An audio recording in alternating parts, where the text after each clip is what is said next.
Everyone, welcome back to another video of life science zoology. इस video में हम पढ़ने वाले हैं बीएससी फर्स्ट ईयर का पेपर 3 यूनिट 2 हमारी चल रही है, जिसमें हम सेल ऑर्गेनेल्स के बारे में डिस्कस कर रहे हैं। ठीक है, आज हम पढ़ने वाले हैं न्यूक्लियस के बारे में। इससे पिछले वाले वीडियो में भी हमने न्यूक्लियस का बेसिक डिस्कस किया था। आज हम पढ़ने वाले हैं स्ट्रक्चर ऑफ न्यूक्लियस, यानी कि जो केंद्रक है उसकी संरचना किस तरीके की होती है। ठीक है, तो स्टार्ट करते हैं। सबसे पहले हम पढ़ने वाले स्ट्रक्चर ऑफ न्यूक्लियस, जिसमें 4 चीज़ों को हमें डिटेल में डिस्कस करना है। कौन कौन सी? अगर हम स्ट्रक्चर ऑफ न्यूक्लियस यानी कि केंद्र की संरचना की बात करें तो उसमें 4 चीज़ें आती हैं।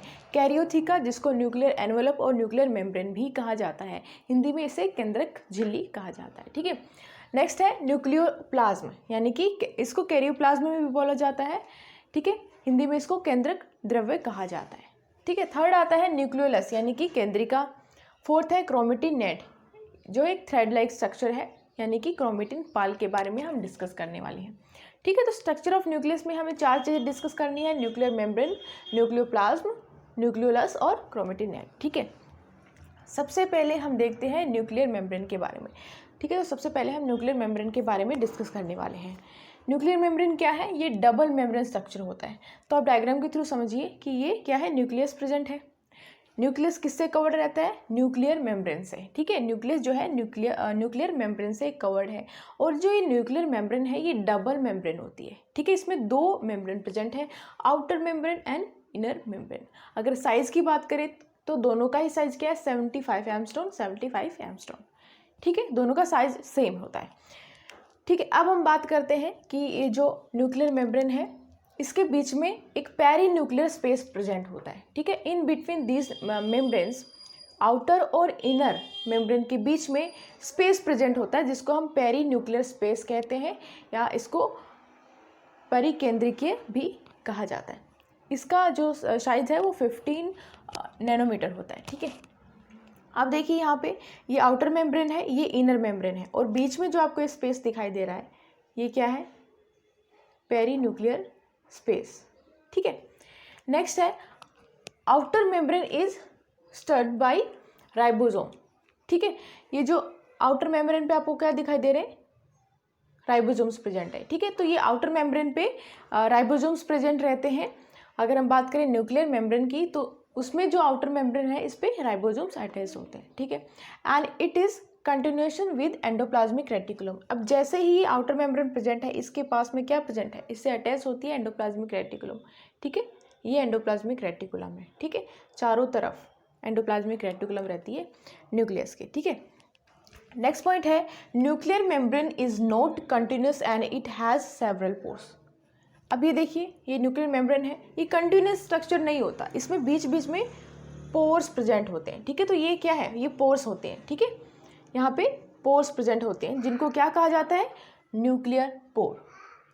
ठीक है, nuclear membrane is not continuous and it has several pores, यानी कि इसमें छिद्र होते हैं।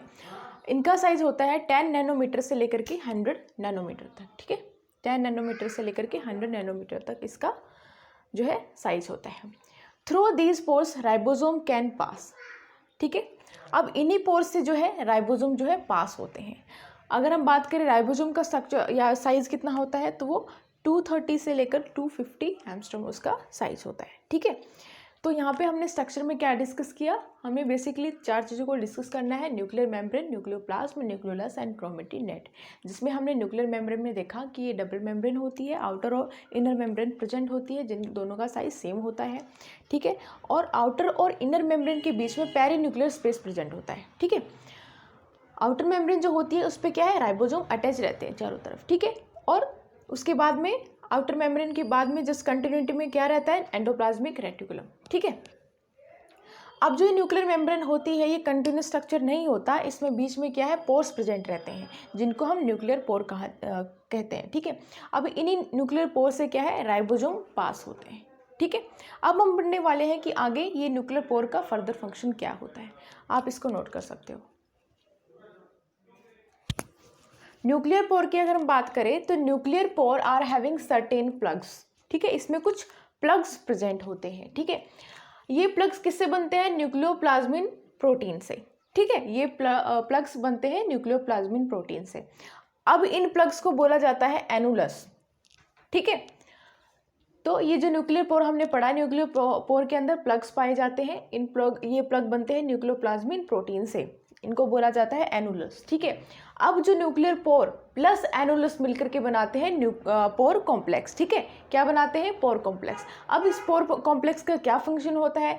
Pore complex avoid nucleocytoplasmic exchange, यानी कि ये क्या प्रेजेंट है? न्यूक्लियोप्लाज्म प्रेजेंट है न्यूक्लियस के अंदर, बाहर प्रेजेंट है साइटोप्लाज्म। ठीक है, तो ऐसे ही कुछ मतलब एक्सचेंज नहीं होगा न्यूक्लियोप्लाज्म और साइटोप्लाज्म में, कुछ सेलेक्टिव चीज़ें ही एक्सचेंज होंगी। ठीक है, तो जो पोर कॉम्प्लेक्स है इसका फंक्शन होता है कि ये अवॉइड करता है न्यूक्लियोसाइटोप्लाज्मिक एक्सचेंज को, यानी कि कुछ सेलेक्टिव चीज़ों का ही यहाँ पे एक्सचेंज होगा साइटोप्लाज्म और न्यूक्लियोप्लाज्म में। ठीक है, नेक्स्ट आता है जस्ट बिलो न्यूक्लियर मेम्ब्रेन। ठीक है, न्यूक्लियर मेम्ब्रेन के जस्ट बिलो, यानी कि जो भीतरीय झिल्ली आपको दिख रही है, ठीक है, इनर मेम्ब्रेन जो है ये, इसके जस्ट बाद में क्या प्रेजेंट होता है? प्रोटीन नेटवर्क, यानी कि प्रोटीन का जाल प्रेजेंट होता है। इसको क्या बोलते हैं? Nuclear lamina. ठीक है, तो just below the inner membrane, यानी कि जो भीतरीय झिल्ली होती है उसके जस्ट बाद में प्रेजेंट होता है जाल प्रेजेंट होता है प्रोटीन का, जिसको हम न्यूक्लियर लेमिना बोलते हैं। ठीक है, नेक्स्ट है it helps in growth of nuclear envelope, यानी कि न्यूक्लियर एनवलप यानी कि जो न्यूक्लियर मेम्ब्रेन है, ठीक है, केंद्रीय झिल्ली जो होती है उसके डेवलपमेंट में, उसकी ग्रोथ में जो है ये हेल्पफुल होता है। And helps in attachment of the chromosomes, यानी कि जो गुणसूत्र होते हैं उसके अटैचमेंट में भी ये हेल्पफुल होते हैं। ठीक है, तो न्यूक्लियर लैमेला का क्या फंक्शन है कि ये जो न्यूक्लियर मेम्ब्रेन है उससे अटैचमेंट में हेल्प करती है गुणसूत्र यानी कि क्रोमोजोम को। ठीक है, और ये हेल्प करती है न्यूक्लियर मेम्ब्रेन की ग्रोथ में भी। ठीक है, नेक्स्ट जो कंपोनेंट हमको पढ़ना है वो है न्यूक्लियोप्लाज्म। न्यूक्लियर मेम्ब्रेन के बाद हम पढ़ने वाले हैं न्यूक्लियोप्लाज्म, यानी कि केंद्रीय द्रव। ठीक है, जो कहाँ पाया जाता है? With in the nucleus. ठीक है, ये जो टर्म है न्यूक्लियोप्लाज्म ये देने वाले थे स्ट्रासबर्गर। ठीक है, स्ट्रासबर्गर ने जो टर्म है न्यूक्लियोप्लाज्म वो दी थी। तो न्यूक्लियोप्लाज्म के अगर हम बारे में पढ़े तो क्या होता है? न्यूक्लियोप्लाज्म ट्रांसपेरेंट होता है, यानी कि पारदर्शी होता है, और ग्रेनुलर सब्सटेंस होता है, कणिकीय सब्सटेंस होता है। ठीक है, इट कंसिस्ट ऑफ क्या क्या पाए जाते हैं इसमें? न्यूक्लियोटाइड्स, न्यूक्लियोसाइड, प्रोटीन पाए जाते हैं, मिनरल्स यानी कि मैग्नीशियम, कैल्शियम एक्सेट्रा, कुछ मिनरल भी पाए जाते हैं, एंजाइम्स भी इसमें पाए जाते हैं, डीएनए पॉलीमरेज, आरएनए पॉलीमरेज। ठीक है, तो ये कुछ एंजाइम्स इसमें पाए जाते हैं, और न्यूक्लियोलस एंड क्रोमेटिन थ्रेड। ठीक है, तो ये जो न्यूक्लियोलस है, ठीक है, और क्रोमेटिन थ्रेड किसके अंदर है? न्यूक्लियोप्लाज्म, यानी कि केंद्रीय द्रव के अंदर ही पाए जाते हैं न्यूक्लियोलस और क्रोमेटिन थ्रेड। ठीक है, और बाकी क्या पाया जाता है? न्यूक्लियोटाइड, न्यूक्लियोसाइड, प्रोटीन, कुछ मिनरल और एंजाइम जैसे कि डीएनए पॉलीमरेज, आरएनए पॉलीमरेज भी इसके अंदर प्रेजेंट रहते हैं। ठीक है, तो न्यूक्लियर पोर का फंक्शन हमने देखा और न्यूक्लियोप्लाज्म के बारे में हम देखा। अब हम नेक्स्ट कुछ कंपोनेंट के बारे में पढ़ते हैं न्यूक्लियस के। नेक्स्ट हम पढ़ने वाले हैं न्यूक्लियोलस। ठीक है, नेक्स्ट कंपोनेंट है न्यूक्लियस का न्यूक्लियोलस, यानी कि केंद्रिका के बारे में अब हम पढ़ने वाले हैं। तो ये जो केंद्रिका है इसको डिस्कवर किया था फोंटेना ने। ठीक है, फोंटेना ने इसको डिस्कवर किया था न्यूक्लियस को, और जो नेम है न्यूक्लियोलस ये दिया था बोहमैन ने। ठीक है, तो discovered by Fontana and name given by Bowman. Next है न्यूक्लियोलस इज मेम्ब्रेनलेस, यानी कि जो केंद्रिका है उसमें किसी भी तरह की कोई झिल्ली प्रेजेंट नहीं होती, वो मेम्ब्रेनलेस होता है। ठीक है, नेक्स्ट आता है nucleolus is consist of DNA, RNA and protein. ठीक है, तो केंद्रिका के अंदर क्या क्या प्रेजेंट रहता है? डीएनए प्रेजेंट है, आरएनए प्रेजेंट है, और प्रोटीन भी इसमें प्रेजेंट है। नेक्स्ट है one nucleus has one nucleolus but more than one nucleolus में बी प्रेजेंट। एक केंद्रिका के अंदर वैसे तो एक ही केंद्रिका प्रेजेंट होती है, लेकिन एक से ज़्यादा केंद्रिका भी प्रेजेंट हो सकती है। ठीक है, अब हम देखते हैं कि जो न्यूक्लियोलस है इसके फर्दर 3 पार्ट्स होते हैं। ठीक है, कौन कौन से? फिब्रिलर पार्ट, ग्रेनुलर पार्ट, और थर्ड है पार्स एमोर्फा पार्ट। ठीक है, ये तीनों पार्ट जो है हम डिस्कस करने वाले हैं। पहला आता है fibrillar part. It consist of fibril made up of ribonucleoprotein. ठीक है, नेक्स्ट आता है granular part. It consist of granules यानी कि कणिका मेड अप ऑफ राइबोन्यूक्लियोप्रोटीन। ठीक है, अब जो ये दोनों पार्ट होते हैं फिब्रिलर पार्ट और ग्रेनुलर पार्ट प्रेजेंट होते हैं पार्स एमोर्फा में। ठीक है, पार्ट्स एमोर्फा के बारे में पढ़े तो matrix part in which fibrils and granulars are present, ठीक है। तो ये मैट्रिक्स पार्ट होता है न्यूक्लियोलस का, ठीक है। पार्ट्स एमोर्फा क्या है, मैट्रिक्स पार्ट होता है न्यूक्लियस का, जिसके अंदर फिब्रिल पार्ट और ग्रेनुलर पार्ट दोनों ही प्रेजेंट रहते हैं, ठीक है। अब हम पढ़ते हैं फंक्शन क्या होता है न्यूक्लियोलस का, ठीक है। तो बेसिकली यहाँ पे आरएनए सिंथेसाइज होता है किसके अंदर, न्यूक्लियोलस के अंदर, ठीक है। और इसका मतलब यहाँ पे राइबोसोम्स का सिंथेसिस होता है, ठीक है। तो ये था न्यूक्लियोलस के बारे में, जिसकी डिस्कवरी किसने की थी, फोंटेना ने, और जो ये नेम है न्यूक्लियोलस दिया था बोमेन ने। न्यूक्लियस बेसिकली मेम्ब्रेनलेस होते हैं, किसी भी तरह की कोई झिल्ली प्रेजेंट नहीं होती है, और इसके अंदर क्या क्या होता है, डीएनए प्रेजेंट है, आरएनए प्रेजेंट है, प्रोटीन भी प्रेजेंट है, और फर्दर इसके 3 पार्ट्स प्रेजेंट होते हैं न्यूक्लियस की। कौन कौन से, फिब्रिलर पार्ट, ग्रेनुलर पार्ट और पार्ट्स एमोर्फा, ठीक है। फिब्रिल पार्ट और ग्रेनुलर पार्ट के दोनों ही प्रेजेंट होते हैं पार्ट्स एमोर्फा में, जो कि क्या है, मैट्रिक्स पार्ट होता है न्यूक्लियोलस का, ठीक है। तो ये न्यूक्लियस है, और यहाँ क्या है, ये न्यूक्लियस प्रेजेंट होते हैं, सॉरी ये न्यूक्लियोलस प्रेजेंट है न्यूक्लियस के अंदर, ठीक है।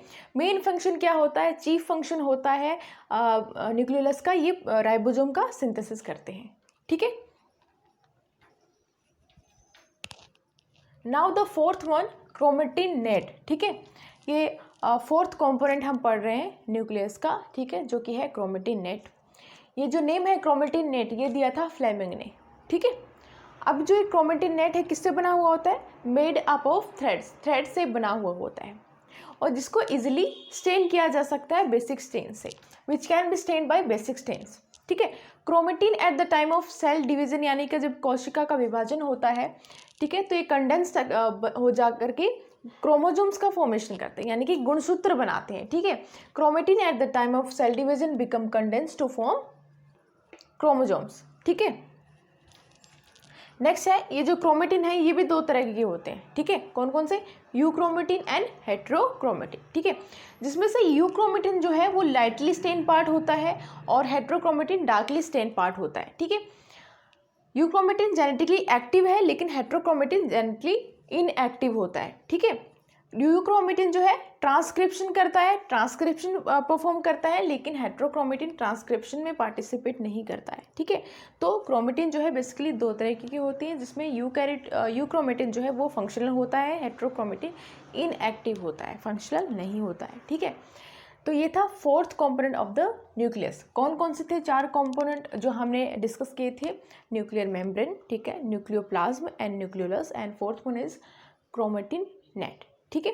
स्ट्रक्चर की अगर हम बात करें तो जो न्यूक्लियस है उसमें न्यूक्लियर मेम्ब्रेन प्रेजेंट होती है। न्यूक्लियर मेम्ब्रेन जो है वो 2 तरह की डबल मेम्ब्रेन होती है, मतलब आउटर मेम्ब्रेन प्रेजेंट है और इनर मेम्ब्रेन भी प्रेजेंट है।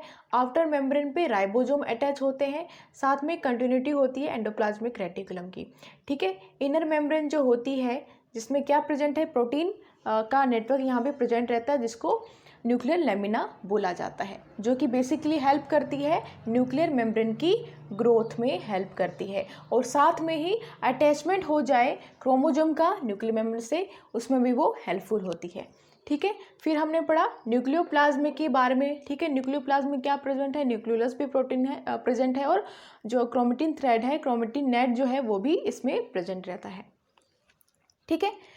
न्यूक्लियोलस के बारे में हमने पढ़ा, उसके बाद में क्रोमेटिन नेट, ठीक है। जो ये क्रोमेटिन नेट जो ये जो आपको दिखाई दे रहे हैं, क्रोमेटिन नेट प्रेजेंट है किसमें, न्यूक्लियोप्लाज्मा में, ठीक है। सो इस वीडियो में इतना ही। Thank you so much for watching this video, and I will see in the next video.